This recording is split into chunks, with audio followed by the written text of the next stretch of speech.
नमस्ते दोस्तों। पेंडेमिक का पीरियड चल रहा है और उसमें सभी को कुछ ना कुछ आर्थिक मानसिक समस्याएं हैं, राइट। और सबसे पहली तो स्वास्थ्य की समस्याएं हैं। हाँ, ये जो हमारा आज का वीडियो है इसमें हम लोग शायद शारीरिक समस्याओं पे तो ज़्यादा आपको कुछ सलाह ना दे सकेंगे, बट शारीरिक समस्याएं जो हैं, बीमारियां जो हैं, उसका कहीं ना कहीं हमारे आर्थिक स्वास्थ्य, मतलब जिसको हम लोग इंग्लिश में कहते हैं फाइनेंशियल हेल्थ या फाइनेंशियल वेलनेस से भी रिलेशनशिप है। सो हम ये कोशिश कर रहे हैं, ये प्रयास कर रहे हैं कि कैसे आपकी आर्थिक तंदुरुस्ती, मतलब कि आपकी फाइनेंशियल हेल्थ को हम मेंटेन रख सकते हैं, न सिर्फ ये कोविड या पेंडेमिक के पीरियड में, बट हमेशा हमेशा के लिए।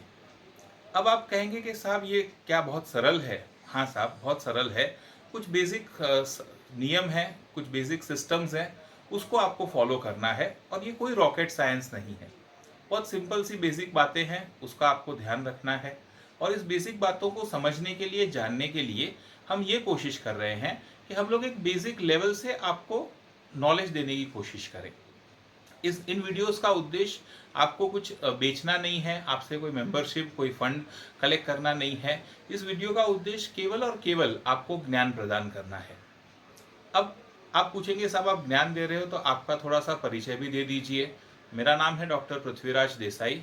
मैं फाइनेंस फील्ड में काफ़ी अरसे से जुड़ा हुआ हूँ और मैंने म्यूचुअल फंड्स पे भी काफ़ी रिसर्च किया है। और ये जो नाम में मेरे डॉक्टर है वो भी अपना पीएचडी की वजह से है। बाकी मैं कोई दवाइयों का डॉक्टर नहीं हूँ। मैं एक तरह से आप कह सकते हो कि पैसों का डॉक्टर हूँ। अब बात ये होती है कि पैसा बनाए कैसे और पैसा निवेश कैसे करें। तो दो बातें इसमें पहले आज के दिन में मैं आपको समझाना चाहता हूं कि एक होता है बचत और दूसरा होता है निवेश।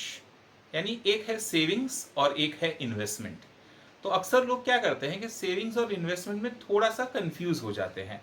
तो ये दुविधा, ये आपका कंफ्यूजन दूर कर किए देता हूं कि सेविंग्स यानी कि जिसको हम लोग बचत कहते हैं, ये वो रकम है जो आपके आमदनी और खर्च का फर्क है, डिफरेंस है। यानी मान लीजिए कि मैं महीने का 50,000 रुपया कमाता हूँ और मेरा खर्चा जो है वो 40,000 रुपये का है। तो 50,000 रुपये में से अगर मैं 40,000 रुपये खर्च के निकाल दूं तो मेरी बचत हुई 10,000 रुपये। तो इसको हम लोग बचत कहेंगे या सेविंग्स कहेंगे। अच्छा, अब ये पैसा मेरे बैंक अकाउंट में पड़ा हुआ है तो उस पर मुझे बैंक का जो सेविंग्स का इंटरेस्ट है वो मिलता है। अगर मैं चाहता हूं कि मैं अपना आर्थिक स्वास्थ्य जो है, जो फाइनेंशियल वेलनेस है, वो अचीव करना चाहता हूं, वो हासिल करना चाहता हूं, तो मुझे इस पैसे का कहीं ना कहीं पर निवेश करना पड़ेगा, कि जिसको हम लोग इन्वेस्टमेंट कहते हैं। तो बात ये होती है कि सेविंग्स एक चीज़ है, इन्वेस्टमेंट एक चीज़ है। तो पहले लेवल पे होता है सेविंग्स यानी कि बचत, और दूसरे लेवल पे होती है आपकी इन्वेस्टमेंट। अब इन्वेस्टमेंट कहाँ करें, ये भी एक सवाल होता है। मान लीजिए बचत तो आपने कर ली, लेकिन बचत करने के बाद, सेविंग्स करने के बाद इन्वेस्टमेंट कहाँ करना है, ये भी एक प्रश्न होता है। तो इन्वेस्टमेंट के अलग अलग मौके हैं, अलग अलग उसको जगह हैं जहाँ पर आप इन्वेस्ट कर सकते हो। आप इन्वेस्ट कर सकते हो प्रॉपर्टी में, यानी दुकान मकान खरीद सकते हो। आप इन्वेस्ट कर सकते हो सोने चांदी में, मतलब गोल्ड सिल्वर में। आप इन्वेस्ट कर सकते हो बैंक के फिक्स डिपॉजिट या रिकरिंग डिपॉजिट्स में। आप इन्वेस्ट कर सकते हो शेयर्स में। आप इन्वेस्ट कर सकते हो म्यूचुअल फंड्स में। आप इन्वेस्ट कर सकते हो पुराने ज़माने की जो चीज़ें हैं जिसको हम लोग एंटीक्स कहते हैं इंग्लिश में, उसमें।